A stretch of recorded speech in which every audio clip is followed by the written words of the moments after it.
Hey, this is Sky. Welcome to my YouTube channel. So let's open up a dialogue today. Just do a little bit of philosophy. Let's talk about, am I my brother's keeper? Is it my duty to pay attention to what another man does with his life, with his beliefs? To keep that motherfucker in line? Is it my job to help my friends in that way, or to help guide them in that way, to where we should all be living towards this ideal of humanity, and when one of us strays from the pack like a sheep, it's the jobs of the others to reel them in? Is that popular? I don't know if it is or has ever been.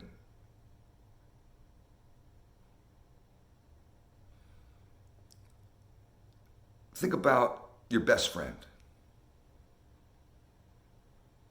And your best friend is single, just hypothetically, right?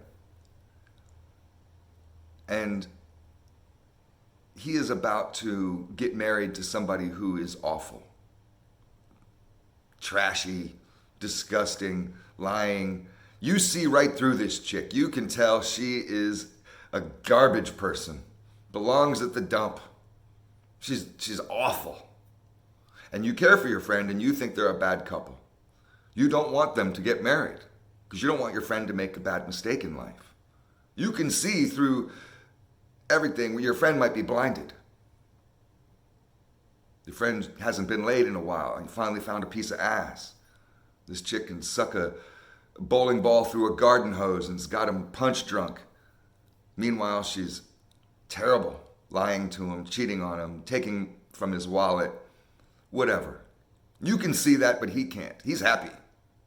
You want your friend to be happy, and he's happy. So what's the problem? Should you say anything?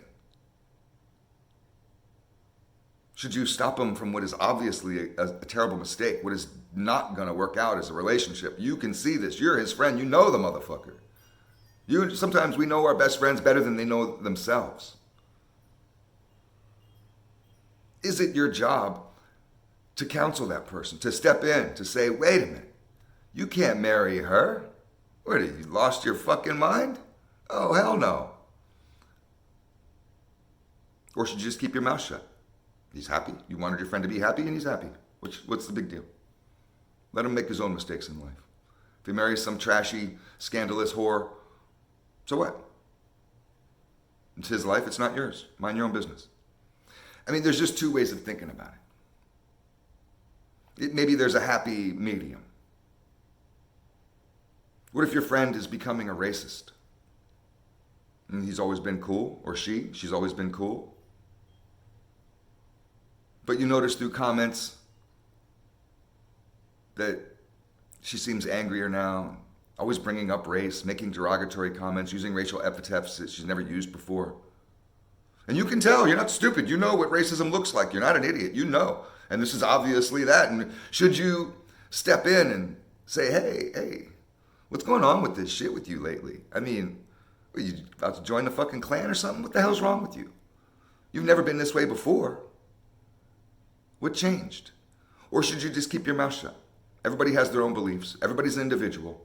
It is not your job, nor is it your right to try to influence others or steer others in any way. That's manipulation.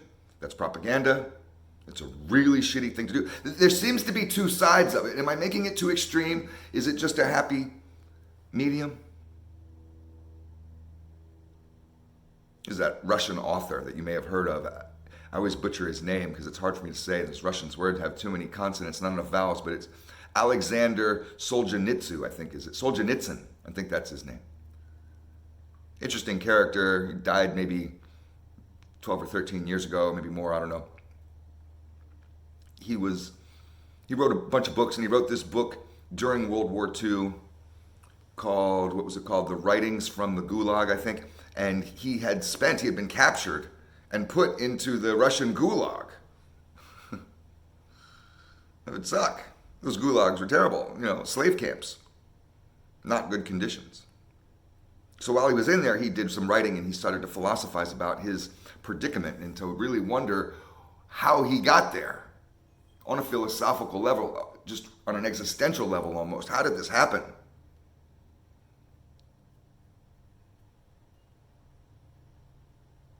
He kind of felt like that he had failed. He came to a conclusion that I'm here because of my own doing. Sure, I was captured, so it's their doing. I didn't ask for this.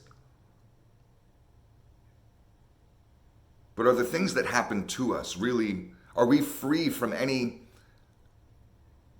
part in that event? Do we not have a hand in everything that happens? We each have a role in this earth. We each have influence. And are we responsible for what happens around us, particularly in our society? Are you responsible for the direction that your society goes? He felt that he may have been responsible. Individually, I'm personally responsible for the direction that society has gone. And that's why I'm in the gulag. And he felt that, he took it a step further. He explained it as, it's every man's duty, it's every man's job to keep their fellow man in check. So you're doing that service and favor to others to help keep them, to guide them along, to stay on path, and they're doing it with you. We're all doing it with each other. And that was kind of his belief. And, it sounds interesting to me, but is it really appropriate? What about cancel culture? And this is where I wonder if this whole idea might be bullshit. Maybe we should just mind our own business. Maybe we shouldn't be fucking with other people's beliefs and thoughts so much. Maybe we shouldn't be attempting to keep each other in check. Maybe we shouldn't be our brother's keepers. Let that motherfucker run off a cliff if he wants to. What's that shit got to do with me and my family? Cancel culture might be an example of this, because the cancel culture, the social justice warriors, feel very righteous in their motivation towards correcting others out of behavior. Right? Particularly with hot button issues, racism, sexism, various things. We all know the issues. Is that what Alexander Solzhenitsyn was talking about? Was that everybody should become a social justice warrior? And then we can avoid our society from devolving into animals or anarchy or communism or Nazism or dictatorship or anything like that. We could stay free and happy and living in the Shire in paradise as if that's what we're here. This Norman Rockwell fantasy that we've all kind of created for ourselves, right? Politicians certainly hearken upon that kind of imagery every 4 years. Try to get us all fucking loopy with nostalgia so we vote for them. I don't know, which is it? Do we have a duty to keep each other in check, stay on top of each other, be our brother's keeper, help your homies out, keep those motherfuckers on track so they don't end up in the joint, so they don't end up hurting themselves or hurting other people, so they don't end up doing stupid shit, thinking stupid shit, and we can all help each other along? My dad and I had that kind of pact. My dad told me one time, look, me and you both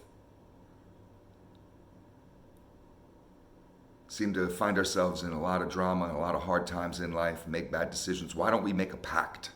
And if you see me fucking up, you tell me. And when you're telling me that I'm fucking up, I promise I'll listen. I may not listen for anybody else in the world, not the judge, not the Pope, not God, but I'd listen to you. If you tell me we're going to make a pact, and I'll tell you the same thing.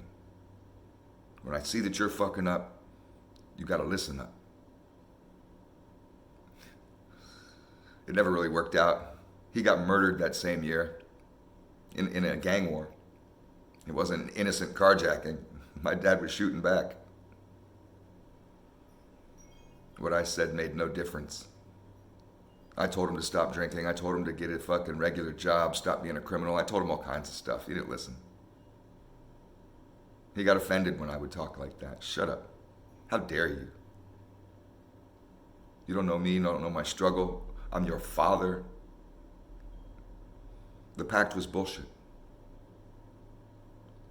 So maybe Alexander Solzhenitsyn's writings, maybe it was just a fantasy, just a wish.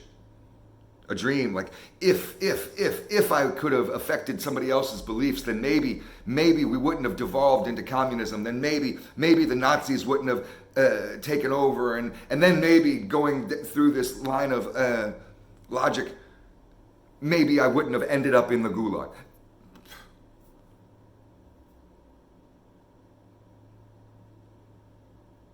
Maybe it was his writings were just fantasies. An ideal. You know what an ideal is like you just come up with this lofty kind of goal. Sometimes ideals are too far to reach. They're silly. Not reality. The type of shit people roll their eyes at. Peace on earth always gets a big eye roll. Are we doomed? And I'll leave you with this. Are we doomed to have a fucked up society for the rest of existence? Is a brand of utopia, is it possible? Just food for thought. Thanks for watching.